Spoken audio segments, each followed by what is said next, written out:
Hello, everyone, and welcome to Dog Introductions. My name is Ashley Flores, and I'm the Director of Animal Behavior and Training at Great Plains SPCA.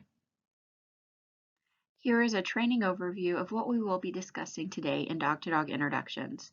First of all, I wanted you to understand that this portion of the class is just a video, and we consider this Part A. Part B is a hands-on training where you will come to the shelter and participate in Dog Introductions with a skilled handler with you to help. We will also be discussing canine body language during Dog Introductions, matching for success, different safety tools you'll use, canine signals and warning signs, how to properly break up a dog fight, Dog introduction steps, and we'll have a space for questions. We're going to be talking about canine body language, and the first one that pops up is offensive threat. A lot of times behaviorists will call this dominance aggression, but I want you guys to understand that dominance is situational and not truly a characteristic of a person, though some people can display more dominant behaviors than submissive behaviors. So for example, if I'm in a room and I'm training a group of people and everyone is paying attention to me, then I'm the dominant figure in that room. If I'm in my office and you come and talk to me, I'm being quiet and I'm listening to you. Therefore, you are the dominant person in that room, in that situation. So the reason why I bring that up is because animals can display dominant behaviors to certain animals or certain people and then display submissive behaviors to other animals and certain people. So I just wanted to share that.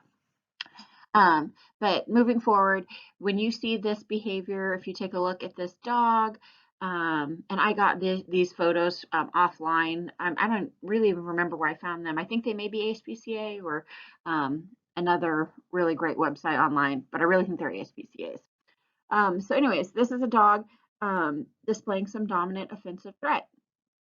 As you can tell, the tail is raised and bristled. The tail is stiff, but may be seen to quiver or vibrate from side to side. A lot of times people will see dogs' tails move slowly and they think that they're being friendly because they're wagging their tails, but actually a slow wagging tail or a stiff tail is actually not safe. So not necessarily that they're not safe, but they are not ready to partake in play or whatever is going on in that situation. So what I want you guys to just think about is for wiggly butts, just kind of pay attention to their butt and not so much their tail, but we're going to talk about that in a little bit. As you can see, the dog has its hackles raised. Hackles is just another word for piloerection. Piloerection just means arousal. So the dog is highly aroused because of whatever he's seeing at this point. Ears are forward, maybe spread slightly to the side to form a wide V shape. Forehead may show vertical wrinkles. Nose is wrinkled, lips are curled, teeth are often, teeth and often the gums are visible and you will see that C shape. Keep in mind that sometimes you're not going to see many of these signs in certain dogs if they have like really long hair or something. So for example, in a chow, it can be harder to see chow's behaviors because they look like teddy bears. They have long hair, their ears are kind of covered, they have really bushy tails. So just keep in mind that some animals you can see these behaviors really well, and some animals you can't see them as well because of their fur or if they have docked tails or ears. So just keep that in mind. Other one is stiff leg stance, body leaning slightly forward. And I think that's the best indicator that the dog is uncomfortable if they're in that forward body posture. And I like to just say, so basically the dog is trying to make themselves look bigger and more scary to whatever threat is in front of them. So on the bright side, this dog may attack if a person or an animal comes towards them, but this dog is giving lots of communication and letting you know that the dog is uncomfortable with the situation. So communication is key. So I definitely want dogs to communicate how they're feeling before just biting or biting. So keep that in mind. That's a great thing to do. So other offensive behavior languages, you can see dogs maybe really bossy, are really controlling over an environment with another dog, maybe overly confident, and a lot of times they're not very comfortable with close dog interactions at this time. A lot of times with dogs like this, we need to do pack walks.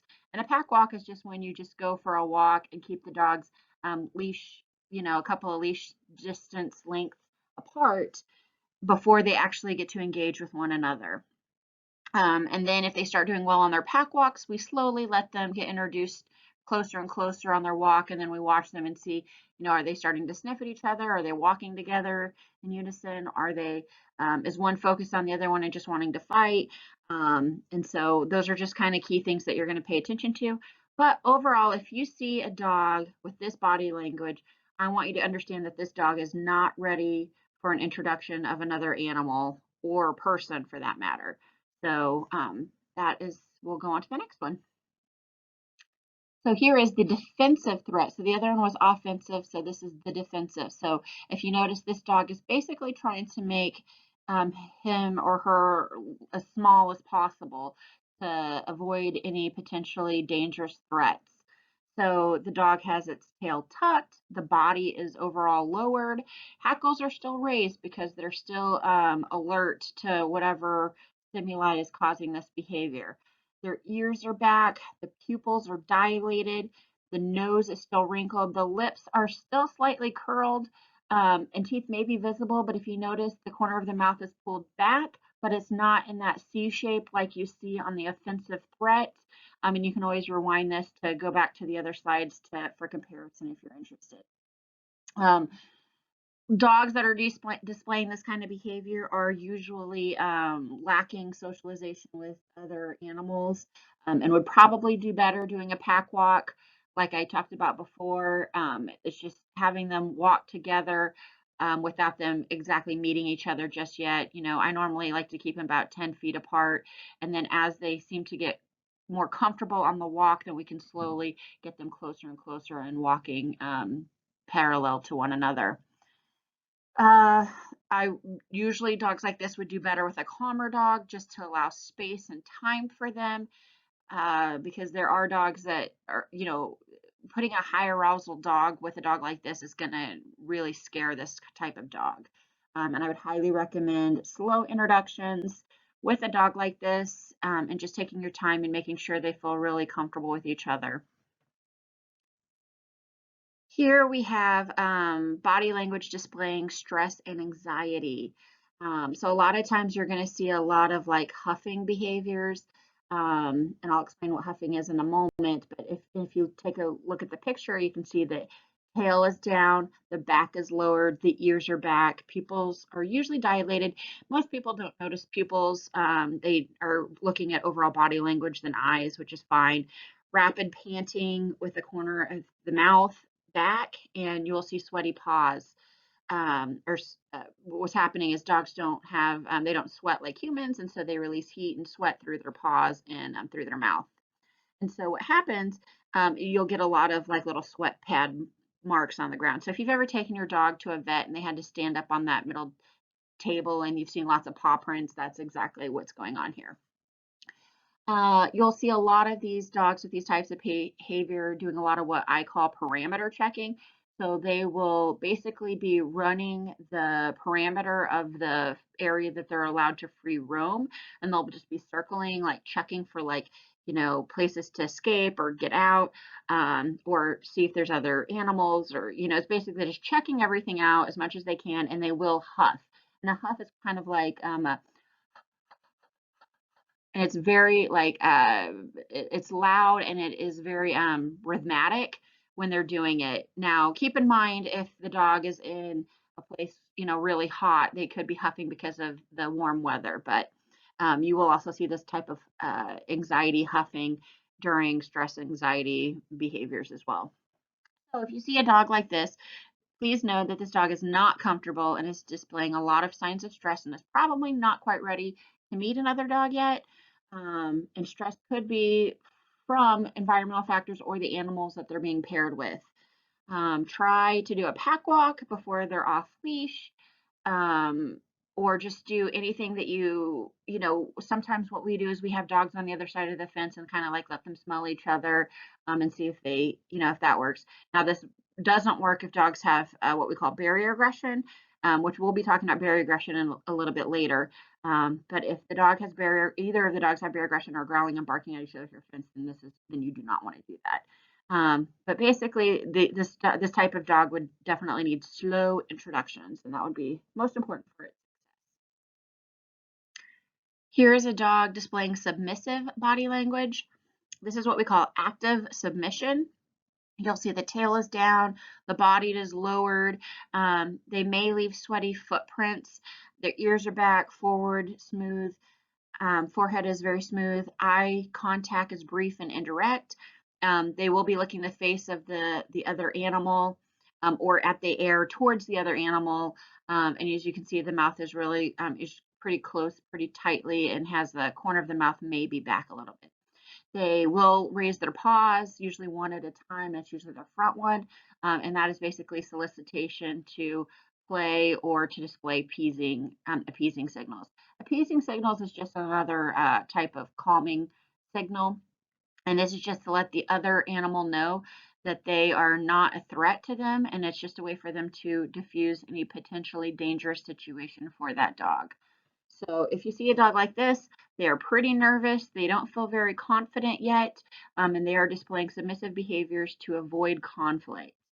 They are offering calming and appeasing signals, which we talked about. You will need to monitor for shutting down behavior. What this means is if another dog walks up to them, sometimes they'll just like hunker down into a small ball or just lay down and not move, or they'll roll over on their back and not move. But if we're not getting them to move and walk around, then it's probably not time for them to be meeting, because we do want them to start engaging in play, and we do want to positively reinforce dogs that are interested in playing after showing submissive behaviors. And make sure that you watch that other dogs aren't bullying dogs like this, because these are the dogs that do get bullied in play groups and dog-to-dog introductions and at dog parks, stuff like that. So I don't know if you've ever been to a dog park. If you see like the more submissive dogs, a lot of the other dogs will come up and bully them. So I always tell people, I'm not a big fan of dog parks anyway, because a lot of things can happen that are not safe. But as far as submissive dogs, it can be very a dangerous situation for them, because there are a lot of animals with different types of behaviors, and there is a lot of bullying, and a lot of dogs will gang up on each other and start feeding off of each other. So now we're going to be talking about matching for success. And the first thing we're going to talk about is size. Size is a major factor when establishing a dog play group. Establishing a limit, usually based on weight, is crucial. Weight limits are necessary because larger dogs can injure smaller dogs even during play. We need to match dogs that are similar in weight. So in our play groups at the shelter, our toy play group are dogs under 12 pounds. Small dog play groups are dogs between 12 and 25 pounds. A medium dog play group are dogs between 25 and 50 pounds. And a large dog play group are dogs between 50 and 100 pounds. An extra large dog play group would consist of dogs over 100 pounds. Though it may seem like 12 pounds isn't a big deal, from the perspective of a human, it actually is. So think of it like this. If there's a dog that is 12 pounds and they're playing with a dog that is 24, 25 pounds, that dog is double the size. And even though 12 pounds doesn't feel like a lot, think of it in perspective of humans. If you're a human and you weigh 150 pounds, that would be like you fighting someone that is 300 pounds. So it can be a very uneven fight, and you can definitely, the dogs can definitely get harmed even if it's 12 pounds. So size is very important. And I know that some people have dogs that are Great Danes, and then they have smaller dogs, and that's fine, and getting to know your own dogs and their behaviors. But at the shelter, I would never recommend keeping them outside of their play group sizes. And if they are outside of their play group sizes, for example, if two dogs come in and they are different sizes, but they live together for a year or two, and then they come to the shelter and they want to play with other dogs, I would never let that be unsupervised, because safety is really important. So the next part of matching for success is play style. Like weight, matching style of play is just as crucial when developing play groups. So here are a couple of examples that we can discuss. Matching a dog that displays dominant bossy characteristics would do better with another dog displaying more submissive behaviors, or an animal that is willing to take corrections well. Now, keep in mind that if you have a dog that is overly bossy with a dog that has very severe submissive behaviors, then that is actually going to cause a lot of bullying. So we don't want that either. But if you also match really bossy dogs with other bossy dogs, there's a good chance that they are going to fight.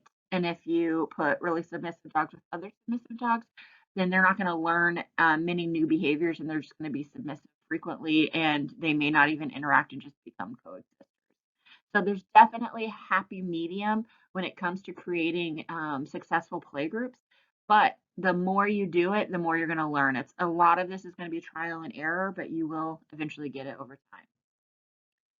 Another thing to think about is just having a good breed understanding is going to be very beneficial when creating groups. So just a couple of examples. Herding dogs like to herd and nip at legs, which can cause fighting between dogs.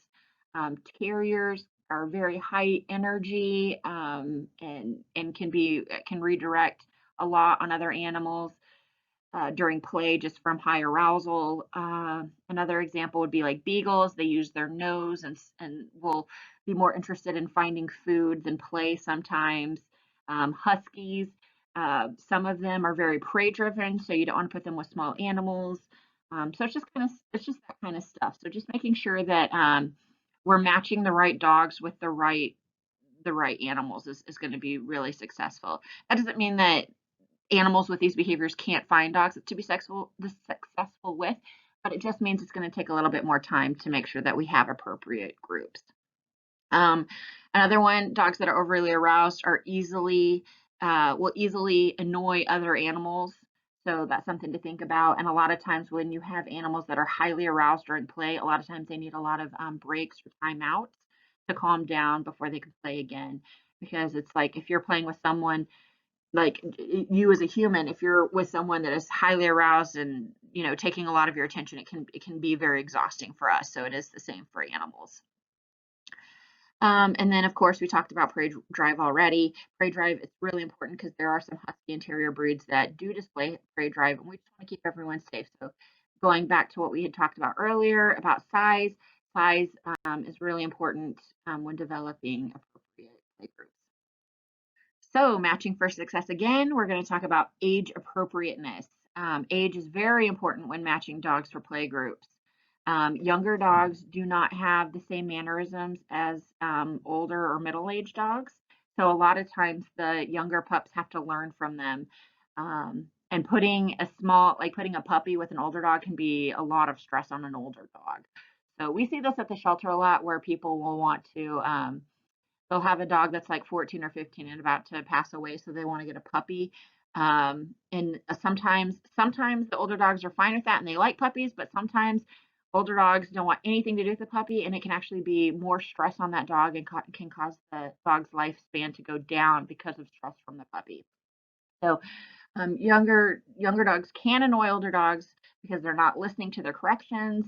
They're full of energy. They want to play. They want to nip. They want to do all of these things that the older dogs may not want to do. A 6-month-old puppy should not be placed in a play group with a dog 4 years of age. Try to stay within a year of the dog's age when trying to find an appropriate playmate during play groups. So just wanted to share that. And we actually don't do play groups for dogs under 6 months because of risk of parvovirus or other types of viruses, and just for the safety of the animals here at the shelter. It doesn't mean that they can't do that at home. Of course, a puppy can interact with another animal, but we do highly recommend that they get all their vaccinations before doing so. Another big part of matching for success would be the environment. Absolutely no play groups when there is thunder and or lightning. This also goes for dog-to-dog introductions. Sometimes we may do them inside, but if it is thundering loudly, we may not get very good dog-to-dog introduction reads because the thunder can be scary for animals. So again, no play groups or dog-to-dog introductions when it's thundering and or lightning outdoors. It is unsafe for you and those animals. Also, no toys or treats or any type of high value item in the play yard because it can cause animals to want to resource guard them during play, and that can create fights. Something that we do for play groups at the shelter is we use kiddie pools in place of water bowls to help minimize resource guarding. That way they can all have they have a bigger area and they can all drink water without having to feel like they need to become competitive over it. Also, carabiners are an absolute must. This is so that if there is a dog fight, what you can do is whoever's out there doing the dog-to-dog introductions, they can leash up the dogs and throw them on the carabiner while they're trying to leash up the other dog. So please make sure that you have them, secure them to the fences in case of emergencies, and have a leash and carabiner for every dog per play group. So if there is 5 dogs in a play group, you should have 5 carabiners and 5 leashes. Because dog piling and fighting is not fun. But we will be talking about how to break up dogs fights successfully a little bit in a little bit. Another important thing to have is shaker cans, pet correctors, air horns, anything like that should be present in case of emergencies, which we will talk about that in a minute. And that minute is obviously up because here we are, safety tools. So safety tools are really important to have so that if animals are getting into fights, these tools can help minimize how severe the fight is, and it can also protect us from getting hurt as well. So some safety tools that we ask that you have, a shaker can. A shaker can is basically, this is how we make them. I mean, you can make them however you want, but we use a Campbell's can, we put pennies in them, and then we put duct tape over the top. And then we shake them to make a loud noise, and we will shake them really close to the dog's ears if they're fighting or, about to get into a serious fight. Now, we'll talk about this in the in-person play because a lot of times we do want to give dogs a chance to heed other dogs' corrections. So we don't want to overly correct during play. We do want the dogs to be able to communicate to each other as well. So a lot of times if dogs are being overly bossy and the other dog gives them a correction, we also want to see how that dog reacts to corrections, because if this dog is going to correct its own behavior and do the right thing, then we don't want to interfere. We only want to interfere if there's going to be if there's a fight or something dangerous is about to happen. So another thing is we use small water bottles, spray bottles, if you've seen those, and we just squirt them like if they're about to, it just, like I said, again, we don't want to overcorrect and interfere, but we also want to use these as a safety tool if they are about to get into a fight, or and even if they get into a fight, you can also use these as well. A lot of times you will see me if you're with me and you're doing play groups. A lot of times I don't use any of these things for a little while because I want to see if they can overcome it on their own, because I feel like that's really important for dogs to be able to stop in their own fights and cope on their own without intervention. Air horns is one we use for fights. Leashes, of course, so leashes and the carabiners like we discussed before. A garden hose is an awesome one. If there's a big fight, throwing the water on and blasting them both with water if it's a severe fight is definitely something you can do. We also have what we call break sticks. So if you look in the picture to the bottom left, we do have break sticks, but I urge you to not use those unless you know how, because you can really hurt a dog by using them inappropriately. There are tons of videos online on YouTube that you can just look up how to use break stick. I mean, it can show you pretty easily. So definitely check that out before attempting to use one. If you've never used one before, don't use it, because I don't want you to hurt an animal. Remember, it is important not to overuse a corrective tool, which I was just talking about. This can lead to fearfulness of the person if you're frequently using it, and it can also lead to desensitization of that tool, which means if you're using pet correctors frequently, they're not going to care about it in the future because they're going to realize, hey, this is all it does is make a weird hissing sound, and I'm not getting hurt. So then they're going to start ignoring it. So you don't ever want to overuse corrective tools either. We will get back to corrective tools in our how to break up dogs from fighting safely slide a little bit later on. So for now, we're going to talk about different signals during play and things to look for. So here we've got friendly signals. As you can see, all these dogs are displaying a lot of friendly signals. Inguinal sniffing is a good one. So as you can see in the bottom right photo, that is when a dog is smelling each other's butts. It's basically just a way of them to kind of learn about the other animal in that time as they're smelling, as dogs are very scent oriented. They are learning, is this dog female? Is this dog male? Is this dog spayed, neutered? Is this dog um, intact? Is this dog in heat? Is this dog, you know, sick? Is this dog healthy? So they learn a lot by that. That's why they do that. And then the top right, you see the two dogs. That is what we call play bows. They're giving each other play bows.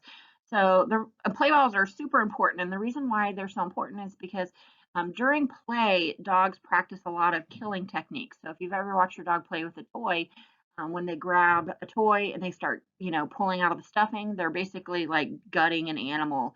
When they grab it and shake it, they're killing the animal. So a lot of play is just practicing life skills for animals. Same thing with children. When they play kitchen and, how to cook and play babies. A lot of play is just learning how to, life skills as they get older. Though dogs don't really need to kill other animals for food, they still practice this. So a play bow is just is basically a way of saying, hey, I'm going to pretend to kill you and grab you and shake you and all this stuff, but we're cool and it's all play, and let me know if I'm going to hurt you. Um, so that's what play balls are all about. So then we've got helicopter tail. Helicopter tail is when the dogs, it literally looks like a helicopter tail. They go in circles around their butt, and that usually means very friendly. Role reversal is when you've got dogs mimicking each other's play and taking turns. So for example, we'll talk about mounting in a minute, but sometimes one dog will mount the other, and some dogs will like it, some dogs won't. But if that dog stops mounting the dog and then the other dog mounts them, that's what we call role reversal. Or if you can see, sometimes one dog will roll over on their side and play for a little bit, then they'll take turns, and then the other dog will lay down and play. That is what we call role reversal. And when you have dogs that play role reversal, you have a really good match there. Role reversal is something very good, something we definitely want to strive for and look forward. So if you see role reversal, that's a good sign that this dog to dog introduction is going to go well, and you might have a really good fit. Respecting corrections is important. So corrections are things like when a dog growls or barks in their face, or uses their body to push them away, or body blocks, or sometimes they'll bare their teeth. A lot of times these dogs are just giving the other dogs corrections to just say, hey, I don't like what you're doing, so please stop. If you continue, a fight might happen. So having dogs respect other corrections is really, really important. Just a lot of times friendly signals will have a lot of gentle play. So that's also a good sign. And then loose body language. So remember what I was telling you earlier, tail wagging can be kind of a mixed signal, which we'll talk about mixed signals in a second. Because dogs that are nervous can also wag their tail. So really look at their butt and their body. If their body's like, if they have a really wiggly butt and a really loose body and their tail's wiggling, that means that they're feeling very comfortable. If you have a slow wagging tail, but the rest of the body's very stiff, that means that the dog is alert and not very comfortable. So we'll talk a little bit more about that in a moment. Here are some unfriendly signals. So things to watch out for: tight, closed mouth, forward body posture. This dog's name is Henry. You can see he's got that forward body posture, stiff legs. Shutting down behaviors are a sign that you're going to see that. And sometimes fearful body language. This dog's not displaying fearful body language, but you can definitely see it here. Things to listen for would be low growling and snarling. So we're going to talk about growling in a second, because growling can be a mixed signal. It can be, there are dogs that are very vocal and very have loud vocalization during play, but things that is not is low growling. So it's kind of like a And that's a pretty good warning to say, hey, I don't like what you're doing, please stop. And then also snarling and baring teeth are signs that the dog may not be friendly or very uncomfortable with the interaction that is currently happening. Next up, we've got fast friends. These are the play groups that people probably have the most fun with because the dogs do incredibly goofy things. They're very playful, very friendly, and we do call them table thumpers at times. So, and the reason why is because if you have a coffee table on the ground or in the living room, you are going to hear their tails thumping and hitting that coffee table, and everything on the table will probably end on the floor at some point because they are playing really hard. Something that you should know is that these dogs usually have high arousal, which is why they play so hard and play very rough with one another. But high arousal can turn into aggression, so it's important to pay attention to that. My favorite way of explaining this is if you're like wrestling with your sibling, and this is a personal experience of mine, so but my brother and I would wrestle really hard with each other, and then he would hit me kind of hard, and I'd get mad, and then I'd hit him really hard, and then he'd get mad, and before you know it, you had a fight. So that is exactly kind of what these dogs are doing. These dogs are playing with each other, and then they kind of get frustrated throughout play, and the next thing you know, you can get a fight. So with dogs like this, there are tons of timeouts that are needed. They also need breaks, and then they also I would highly recommend not having unsupervised play with these types of dogs until we know that they can correct each other and then stop the correction, stop their own fights, such as that. So definitely no unsupervised play here at the shelter until, like I said, both animals are respecting each other's corrections and giving space when appropriate. And that can take time. And if these dogs are going into homes and they're like, so if someone brings in a dog and their dog is playing like this with one of our dogs, we basically talk to them about no unsupervised play until quite a while. And for some dogs, maybe never if they're very rough players. So the next thing we're going to talk about is mixed signals, and mixed signals are definitely the most tricky of all the signals. They can definitely throw you for a loop, especially if you're not used to doing play groups. After you have done play groups for a while, you will start to understand these signals and get much better at reading them. So if you're new, don't worry about it as you're doing it. A lot of it is trial and error, and as you get through it, you will learn it. So some of the mixed signals we're going to talk about. The first one is tail wags. Um, it is a myth that when a dog's tail wags, that the dog is friendly. That is not always the case. There are different types of tail wagging, and basically you just need to pay attention to what kind that they're displaying, what kind you're seeing. So, for example, a dog that is really friendly is going to be a dog with a really loose tail, very friendly. They're going to have very loose body language, and they're almost kind of like what we call a wiggle butt. So if they have like a really wiggly butt, loose body with a tail, just assume that that is friendly. And that's the kind of tail wags that we do want to see. The tails where they are slow, they're like wagging slow back and forth, but the rest of the body's pretty tense.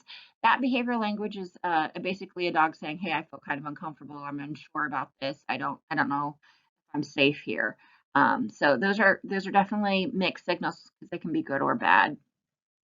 The next one we're going to talk about are hackles. Hackles are definitely misleading for a lot of people because a lot of times, like the tail wags, there's a myth that hackles mean that the dog's aggressive or, dominant. And hackles is it's called piloerection, and it's a form of high arousal. It's very much like to humans like goosebumps. So goosebumps, we get goosebumps when we get scared or spooked, but we can also get goosebumps when we hear a story that like melts our heart. So it's very similar to a human's goosebumps. So just know that hackles just means that they're highly aroused. So though an animal displaying severe aggression are going to have hackles up because they're highly aroused and alert and paying attention to their surroundings, an animal that's really excited could have their hackles up just because there's a lot of new things coming up and they don't know what to expect as well. So, for example, if you've ever seen a new dog coming into a play group or into a dog park, a lot of times they'll all have their hackles up when they first come in. And then after about a couple of minutes of play, they'll calm down and then the hackles will go away. So another mixed signal would be mounting. Mounting is definitely a huge mixed signal. And the biggest thing here is whether the dogs enjoy it or not. So some dogs will not like mounting. So for example, if you have an elderly dog and the other dog is mounting them, they're probably going to get irritable and growl and bark at them and not let them do that. A lot of times if you have smaller or younger dogs, they usually don't care and they do like mounting. The biggest thing to look for in mounting behaviors is if you're seeing a role reversal. So for example, in the picture below here on the slide, there's two dogs. This was actually appropriate role reversal playing, not that you can tell through the photo, but I'm just telling you as I did see the dog-to-dog introduction.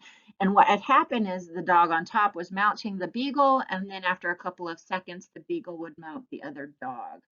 So very normal behavior. As they were taking turns, they had role reversal. They had a really good play um, set up between these two. However, that may not be the case for other animals. And then, of course, I do want to talk about sex play because if you see animals mounting each other trying to procreate, that is something that we are definitely discouraged at the shelter. All animals have to be spayed and neutered before they can go into play groups. So just wanted to share that. The next thing is growling. Growling is definitely a huge mixed signal. So first of all, the biggest way to know if a dog is uncomfortable, or one of the biggest ways to know if a dog is uncomfortable, is by a low growl. A low growl will sound something like this. That is that's my attempt at a low growl. So sorry if it sounds bad. But if it's a low growl, it'll be pretty quiet. It'll be pretty consistent and kind of like a monotone kind of growl. That is a dog's way of saying, I feel uncomfortable with the situation. Please stop. Or if you don't stop, we're going to get into a fight. Versus a good type of growling would be some animals are just very vocal during play. So, for example, huskies. Huskies are very vocal dogs. And so when they play, they're like,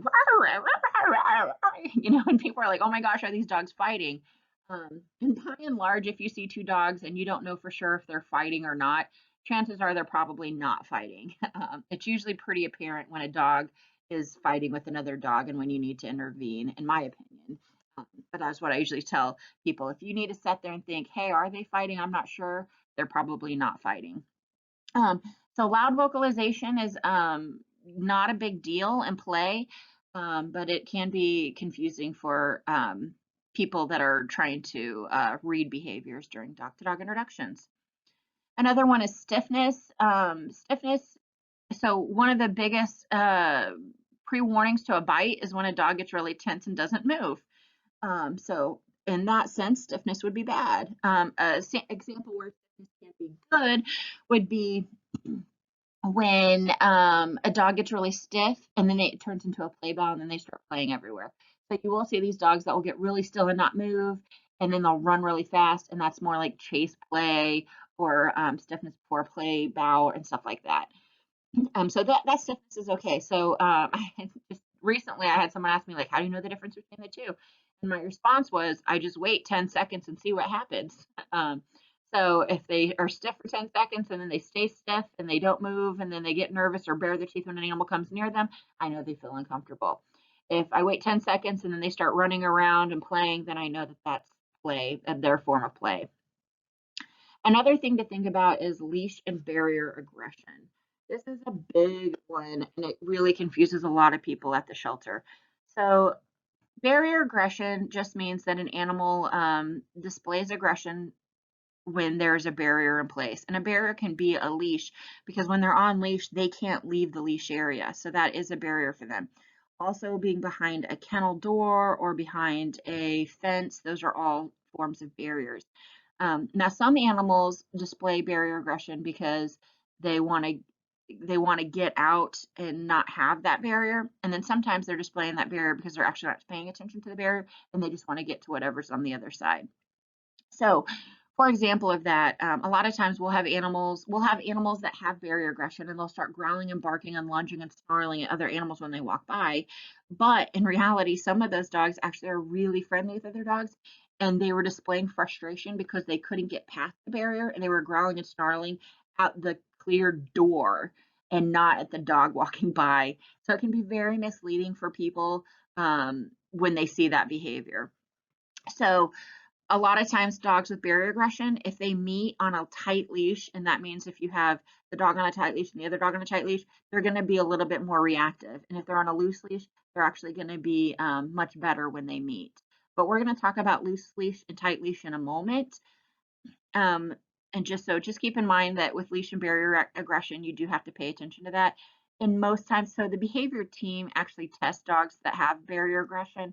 So you aren't going to have to test dogs and not know that. This is something that will already be tested, but it is important for you to know because if it says this dog has barrier aggression, but they're very friendly with dogs, that'll let you know that when they're growling and barking, it's just because they want to get to the animals and not because they don't like the animals. And if it says this dog has barrier aggression and has animal aggression, then you know that this animal is not going to be safe around other animals at all. So please pay attention to everything, all of our signage that we put on the kennels. It's going to be really important. The last thing we're going to talk about is corrections. So corrections can be somewhat of mixed signals because sometimes animals will overly correct, and that can not be good. If you have an animal that's over correcting and correcting all the dogs, that can be pretty rude behavior. But also it can be good behavior because they could be letting the other animal know that what they're doing is inappropriate. So corrections, there are different kinds of corrections. There's growling, baring teeth, um, snapping behaviors. Those are all forms of corrections. And so if a dog is playing too rough with them or hurts them, they're going to give that correction. And it's really good to see what the other dog's going to do, because if the other dog can take that correction and cope with those feelings, then that's going to be really positive for their development in play groups. So super important that we do allow them to do that. And a lot of times dogs will give several corrections before starting a fight. They may be very subtle and hard to see, but I usually see at least 3 corrections before most fights happen, unless the animal has true animal aggression. And in that case, you wouldn't be doing a dog introduction or a play group with that dog anyway.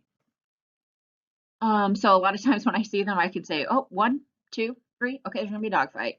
So not that I want dogs to get into a dog fight, but I do want to allow them to get the corrections to see how they're gonna respond on their own before I intervene, because that's gonna be really important in their development for play. If they can start taking those corrections and start giving the other animal, allowing them space and time, you're gonna have some really awesome dog players.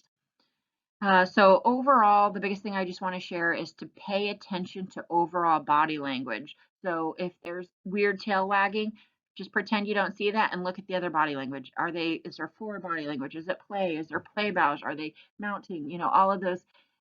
Just sometimes you have to ignore that 5% weirdness and pay attention to the 95% good stuff. So that would be my best recommendation when doing play groups. And the biggest thing is just trial and error over time. As you do it, you're going to get better and better and be able to read this on your own. So here are a few different warning signs that you can see when you're doing play groups. If you see really like a lot of growling, and not just like vocalization like what we're talking about with the husky playing, but like a lot of growling, a lot of low growling, snarls, and snapping behaviors, that's maybe a sign that it may not be a good fit. An over-the-top puppy that is pestering an adult dog, that can also not be maybe not be a good fit as well. So pay attention to that. Escalating play that becomes out of control. So that's what we're talking about with high arousal or table thumpers. Those dogs earlier on. Those are definitely some warning signs. Some more warning signs is resource guarding people. And resource guarding can be people, treats, toys, water dish, sticks, food. Anything that they hold high. Hold as high value can be something that they can resource guard. So resource guarding can definitely be a big warning sign for fighting. A status seeking dog being overly bossy. Sometimes we call them the hall monitors or the fun police. Those can be warning signs. If either dog is extremely fearful and going into those shutting down behaviors that we talked about earlier is a big warning sign. And a larger dog that has a strong prey drive with for example, if someone wants their Maltese to meet a larger dog displaying strong prey drive, that is definitely a big warning sign.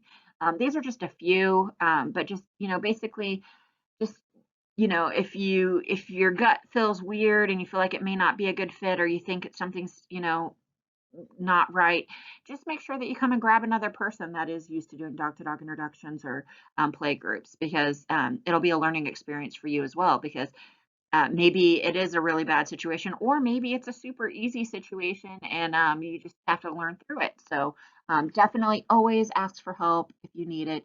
Don't try to do introductions or play groups if you're feeling nervous, because dogs will feed on that and they will become even more tense if you're feeling uncomfortable. Okay, so how to break up a dog fight. So first of all, should a fight break out, just please know that dog fights are very scary and very loud, and it's very normal. And a lot of times the dogs are very, very loud because they're trying to intimidate the other dog. So just the biggest thing is try to be as calm as possible. I know that can be ridiculous to say, because it can be very scary for people. But the more dog fights that you encounter, the more calm that you will be. I see this all the time. Our new staff come in and they see fights and then they panic and do all the wrong things. And then 4 or 5 fights down the road, they're like, they've got it all and they're smooth sailing. So the biggest thing I just want to say is, if you see a fight immediately, just try to take a deep breath and just try to look at your surrounding, and try to be calm if you can, and yell for help if you're definitely panicked. Um, the staff and volunteers that are present for the dog-to-dog introductions and play groups are the ones responsible for breaking up the fights, which is why we want you to be prepared for those safety tools that we discussed earlier. Make sure that you have those so that a fight doesn't break out and then you have nothing there to help you break up the fight. That's very, very important. The biggest thing I want to tell you is never, never, never, ever, ever, never, never, never, never, never, never, never, ever, never, never, ever use your hands, legs, or any other body part to break up a fight. You will get bit. You will get hurt. Dogs will redirect. Um, Use other items to get the dogs apart from each other. So use the shaker cans, the air horns, the water hose is a really good one. The kiddie pools, dump the water and try to use that as a barrier between the dogs as they're fighting. Chairs, anything that you can put in between the dogs to redirect each other from fighting with each other is going to be best. The coranda beds are a good one. I remember I tried to break up a dog fight by myself between 3 dogs with a coranda bed. It took me 5 minutes. It felt like 30 minutes, but it did happen. I just had to do everything slowly and be careful. And no one fortunately got hurt because we had an appropriate size play group. It's usually only really dangerous for dogs to fight for a long amount of time if you have the wrong size dogs in play groups. But if you have dogs that are in the right weight, um, they can fight for a while and still be okay. Not that we want to let them fight, we do want to break that fight up, but just letting you know that we do have some time to think and use our brain when these things happen. Another one is big one. No cheerleading. A lot of times, if dogs are playing or even fighting, a lot of times people will do cheerleading. They'll go, no, no, hey, no, and to them they hear go, go, go, go. So a lot of times, if 2 dogs are in a fight, a lot of times I'll just slap my hands really loud, or I'll grab a water bowl and just slam it on the ground and do one loud crash or something. And if they get redirected, then awesome. If they don't get redirected, then no amount of yelling and screaming is going to stop those dogs. At that point, they're over threshold. They're going to keep fighting. They're not going to listen to all this stuff. And the more vocalizations people have, the more it's just going to cheer them on to keep fighting. And it's kind of interesting because if you actually watch me break up dog fights, you'll actually won't hear very much noise. You'll just see me moving my body and moving things, and just trying to be very quiet about it. And the reason why is because I'm trying to use less stimuli, for less triggers for fighting. You will more than likely probably witness a dog fight at Great Plains SPCA if you're doing frequent dog introductions or play groups. It will more than likely happen. So just the whole thing is we just want you to be prepared for it. One of the most important things I can tell you is do not ever attempt to pull a dog off or away from another dog when the dog is attached or latched. So that means the dog is biting another dog and not letting go. If they are latched onto another dog, this puts you at risk of getting bitten if you are attempting to pull the dog off after biting another dog. Also, while the dog continues to hold on, it almost always worsens the damage by creating lacerations and tearing if it is latched on, opposed to just punctures. So for example, if you have your arm and I come up and bite you, if you pull away, if I'm biting and you pull away, you're going to cause a lot of tear and lacerations. If I bite and then you put your arm into my mouth and I start choking on it and let go, then you're just going to have deep wounds. You're going to have deep punctures, which neither are good, but punctures are definitely preferable to creating lacerations and tearing in muscle tissue. So if a dog is biting and latching on, what you want to do is actually push them into whatever they're biting into to cause them to let go. So for example, if a dog is biting and latching on, both of the handlers will grab the dogs and push them towards each other, and then the other dog will let go. And then after that happens is when we use our any tools like kiddie pools or anything like that to get in between them, and then we leash them and put them on their carabiners and move them apart from each other immediately. And then after that, then we seek medical care for wounds.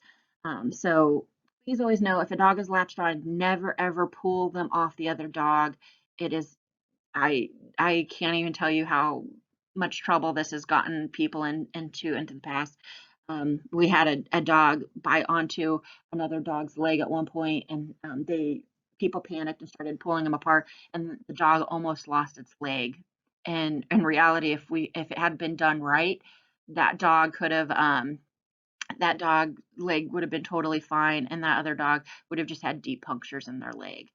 So so it's just really important for you to not do that. I cannot convey enough is enough to let you know, never, ever, ever, ever pull a dog off of another dog if they are latched on.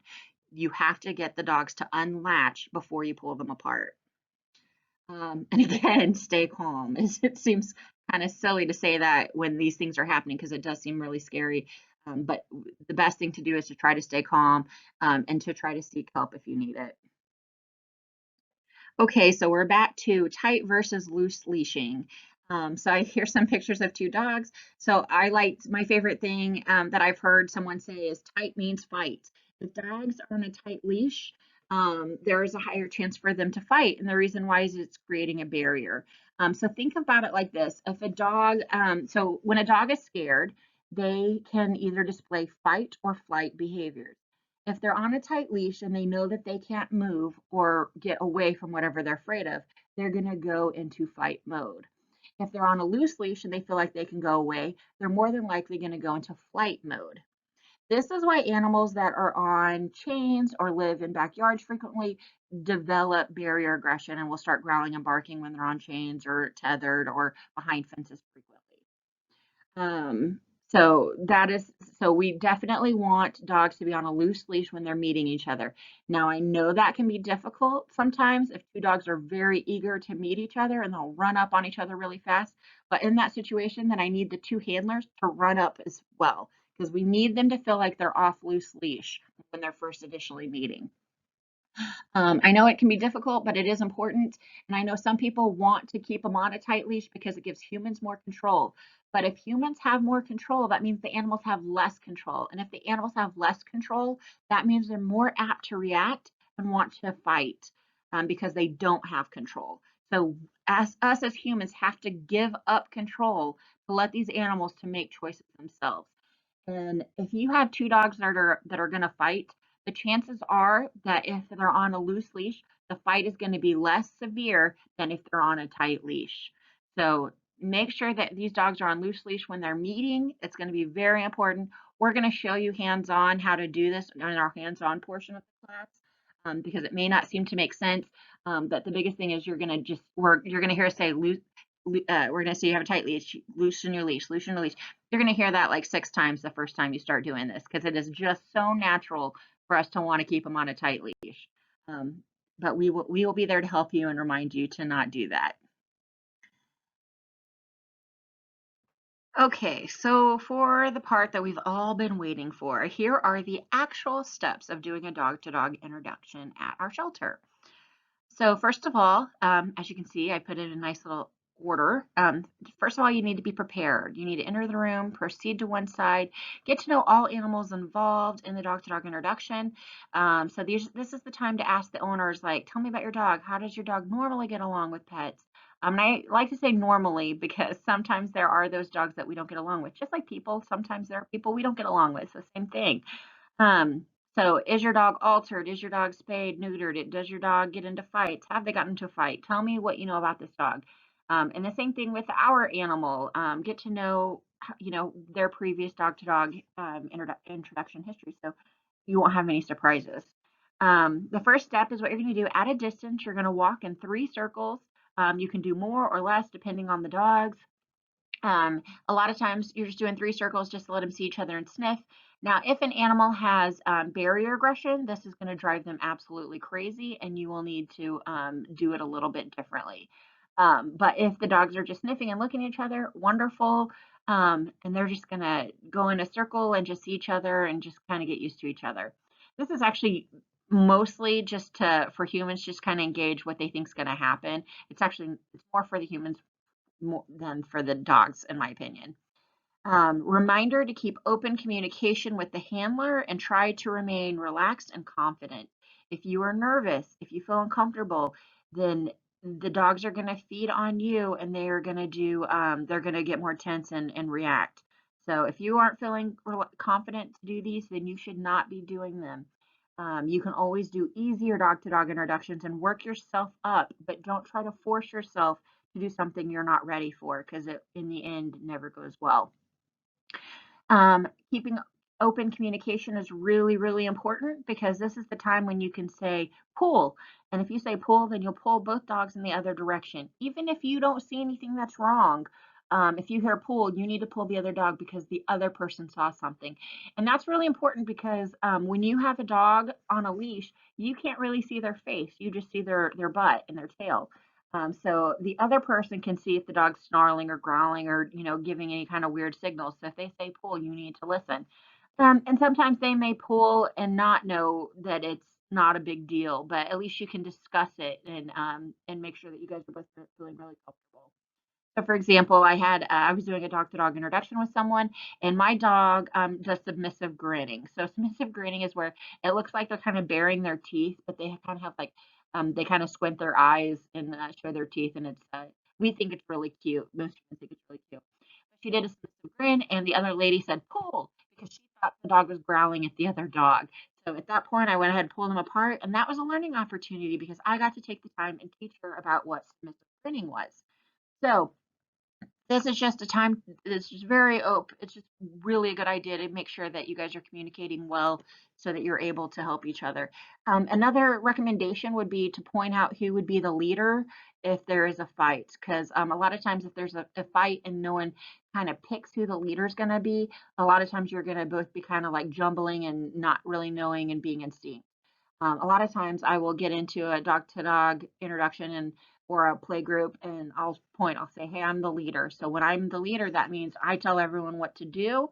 So I'll say, hey, go grab a thing, go grab this, you grab a water hose, you grab, it's just so much easier to break up a dog fight when you have one person leading it opposed to everyone just kind of doing their own thing. So like I said before, communication is key. The second step would be a walk by, and that's what we're talking about. You're literally just walking by each other. You're not stopping. The dogs, you're on the north end or the east end. The other person's on the completely opposite, and you just walk by and see how it goes. The third step is what we call a nose to nose for 3 seconds. Ideally, it's best when dogs go do inguinal sniffing, where they go nose to butt and do circling, because that's actually the appropriate greeting. But we have actually taught a lot of our animals to go nose to nose and face to face and go vertical immediately um, through lack of dog socialization or through us interacting and playing with dogs. So let them go nose to nose for a couple of seconds, and then we pull them away and see how they do. A lot of times the dogs are, if the dogs are super friendly, they're just like, oh man, they got pulled away, shucks. But then they get to go back again and it's totally fine. If the dogs have barrier aggression, then it's going to be definitely different because what we're going to do is we're going to keep them on a loose leash and let them run into each other really fast and let them play and see how it goes, and then pull them if it gets into a dangerous situation. Um, and then if they have a lot of barrier aggression, to the point where we don't feel like comfortable with them meeting, then what we'll do is we'll do pack walks before they get to do any of this part. The fourth step is the loose leash dance. So we call it that because it looks like a loose leash dance. So we're going to keep the leashes on a very loose leash. But you have to make sure that you're on your dog's butt and you keep following them. And you may have to like maneuver the leash in a different way, um, and in a way that so they're not tripping on each other or it getting tangled with them. This is the only time that I ask you to not have the leash around your wrist and you're just holding it in your between your finger and your thumb. Because if it's on your wrist and they start pulling and getting tangled, then that's just another thing that you have to pull off of you in order to stop a dog fight if there is a dog fight with leashes. The fifth step, you're going to observe and discuss. And then the sixth step will be you guys decide if you want to drop and remove leashes, or if you want to do a pack walk, or if you want to continue doing more nose to noses or walk bys. That's the point when you decide what point you're going to do more. So some big reminders, keep open communication the whole time. Make sure the dogs are on a loose leash and definitely stay on your dog's butt. That may not make sense when you're watching this video, but it will definitely make sense when you do um, the in-person training, because then you can see what I mean. So you're going to stay on your dog's butt because if you're following your dog's butt and the other person's following your butt, it's going to cause you guys to not tangle your leashes as much. Is the reason why we do that. So here we have a video for you to watch so you can kind of watch how that process works. So here's a dog-to-dog introduction video to kind of better explain the steps that I went through for those that are more visual learners.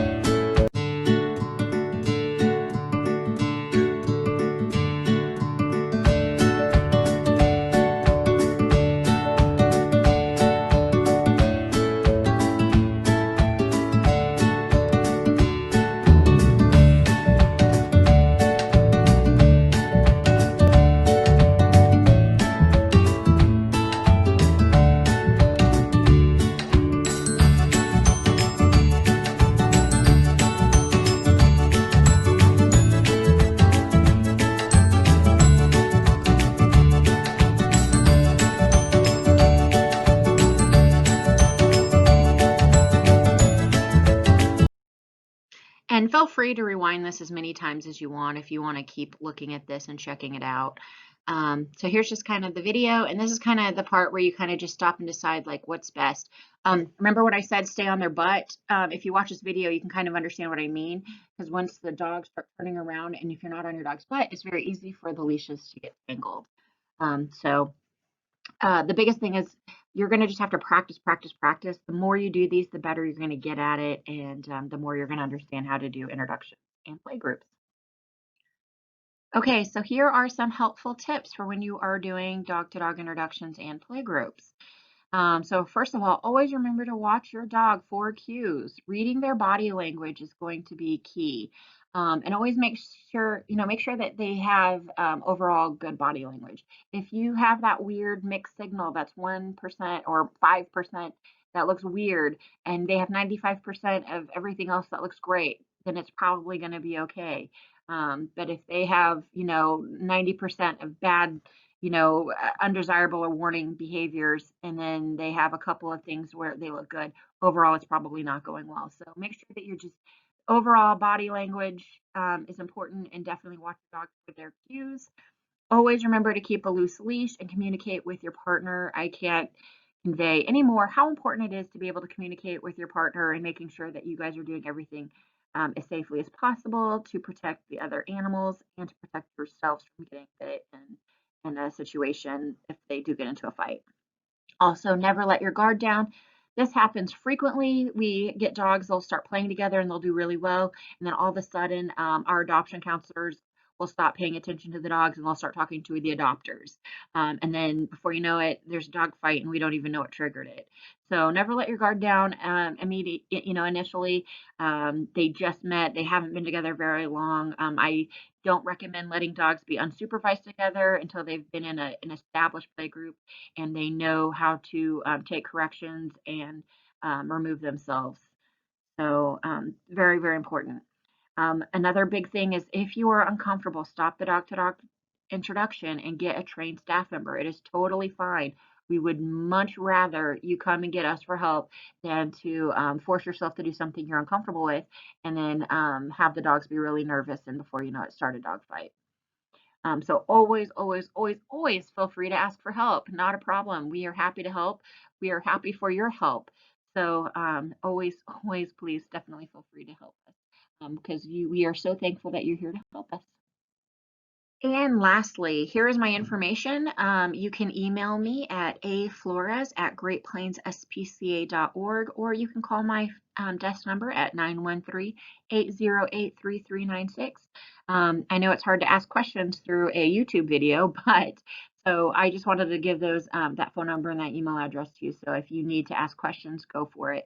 And then also, if you are interested in doing the Part B of the class, please email me and I can let you know when they are scheduled and then you can sign up for them. So I hope you enjoyed Dog to Dog Introductions. I hope you learned a lot and we look forward to working with you.